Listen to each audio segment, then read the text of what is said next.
Anyways, are you guys ready to get the show started here?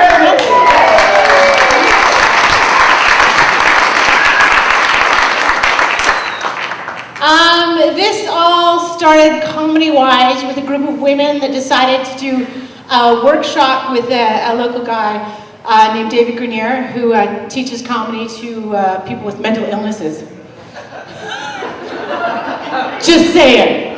I'm not judging.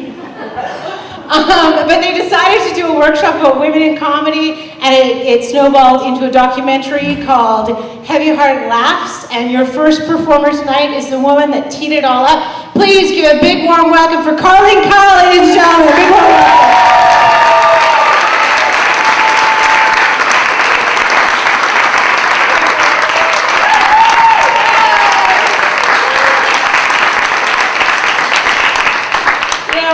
Documentary that Rachel mentioned, Heavy Heart Laughs, don't forget that. I made that in memory of my dad, because he taught me so many things. Like, he taught me how to ride cattle up a mountainside, driving a beat-up Chevy Impala.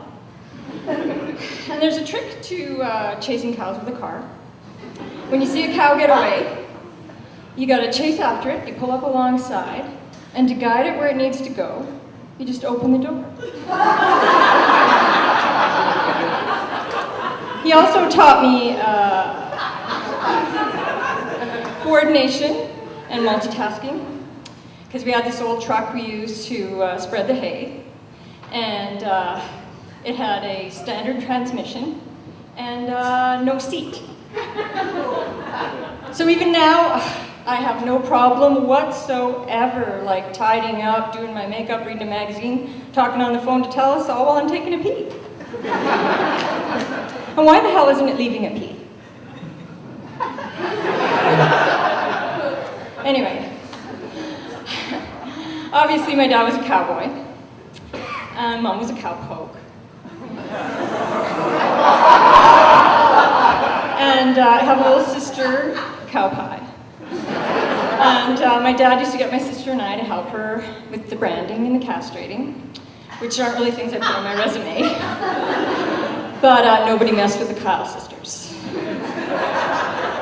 Yeah.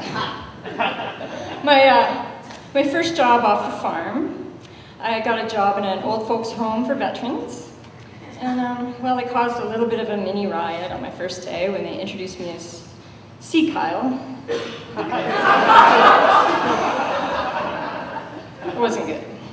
Neither was my first experience in the entertainment business. I got hired as one of the mascots at the Park Royal Mall, and my big giant head got knocked off at the top of the escalator. I could still hear the screaming. Oh my God, Papa Bear's girl!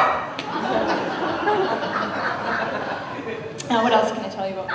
Oh, I just got married in October. George, over there on the camera. Hi, Gordo. Love you, baby. So far, he's just had the branding. He's like the perfect husband. He's got a successful career, and he's a really good dad to his little girl, and he's got a big penis. And we get along really well, you know, we don't even fight about money, we just send it to his ex-wife.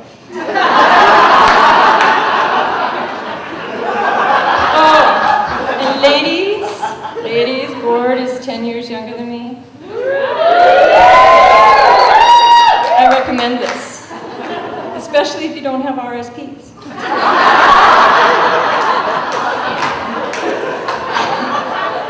We've actually been together for 10 years, so we knew what we were doing when we got married. I knew that his three favorite things were sex, hockey, and having sex watching hockey. Sometimes it's confusing. I'm not sure if he's, yelling at me or the players. And I'm like, keep it down. We're going to get kicked out of the rink again.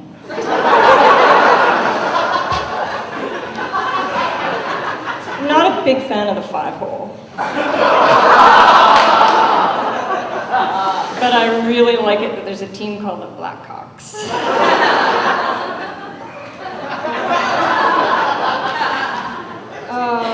last year, even though I got married last year, sucked. I was in a bad mood all year. Well, I guess I'm a little menopausal. And Gord's daughter is like so pubescent. And you'd think that would be hard on him, but we've managed to like frame it in a context he understands, you know? It's like hockey. So there's the fighting and the swearing, yeah? He gets penalized for interference and holding. And there's absolutely no point in arguing a bad call. The big difference really is that the first period and the last period are at the same time. So I met Gord's little girl when she was just 3. She was so cute. I gave her one of those groovy girl dolls, and she looked at me with her big brown eyes, and she said, "Carleen, would you put my groovy girl in your vagina?"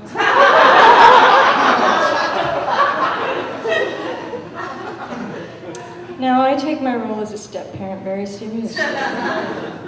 So I answered her as honestly as I could. I was like, "No, honey, that ragdoll's way too dry."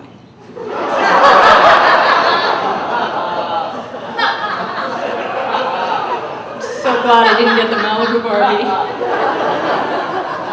That would have been my last Christmas at the in-laws. Anyway, that's it for me. Thank you so much. You've been so kind.